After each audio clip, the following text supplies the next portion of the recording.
പ്രധാനമന്ത്രിയുടെ തിരുവനന്തപുരം സന്ദർശനത്തിന് രാഷ്ട്രീയമായി മറുപടി നൽകി CPI സംസ്ഥാന സെക്രട്ടറി. മേയർക്ക് പ്രധാനമന്ത്രിയെ കാണാൻ ഒരു അവസരം നഷ്ടമായി. ആറ്റുനോറ്റ് കിട്ടിയ മേയർ സ്ഥാനത്തിലുള്ള ഒരാളെ പ്രോട്ടോകോൾ പ്രകാരം സ്റ്റേജിൽ എത്തിക്കാൻ കഴിയാത്ത പ്രധാനമന്ത്രിയുടെ ഓഫീസ് എന്താണ് ചെയ്യുന്നത് എന്നാണ് അദ്ദേഹത്തിന്റെ ചോദ്യം. ശ്രീലേഖയെ മാറ്റി നിർത്തിയത് കഷ്ടമായി പോയെന്നും ബിനോയ് വിശ്വം പരിതപിക്കുന്നുണ്ട്. പൊതുവെ വാക്കുപാലിക്കാൻ കഴിയാത്ത പാർട്ടിയാണ് BJP. വലിയ മല വന്നു.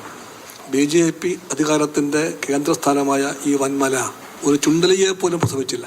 തലസ്ഥാന നഗരിയുടെ മുഖച്ഛായ മാറ്റുന്ന മാസ്റ്റർ പ്ലാനോ ബ്ലൂ പ്രിന്റോ എന്തൊക്കെ പറഞ്ഞിരുന്നു. അത് പ്രഖ്യാപിക്കാൻ വേണ്ടിയാണ് സാക്ഷാൽ പ്രധാനമന്ത്രി എത്തുക എന്നാണ് പറഞ്ഞു കേട്ടത്.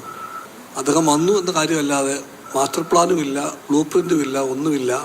ആറ്റുനോറ്റ് ഒരുപാട് കള്ളത്തരം കാണിച്ചും പണം വാരി എറിഞ്ഞും പലതും കാട്ടിക്കൂട്ടിയും വെള്ളം പോലെ പണം ഒഴുക്കിയും ഒക്കെ നേടിയ വലിയ കനിയാണ് മേയർ പദവി. ആ പദവിയിലിരിക്കുന്ന ആളെ BJPയുടെ ചടങ്ങിലെ വേദിയിൽ കസരകൾ തീർത്താനുള്ള ഒരു പ്രോട്ടോകോൾ ഉണ്ടാക്കിയെടുക്കാനാകാത്ത PMO ഓഫീസ് എന്ത് ഓഫീസാണ്?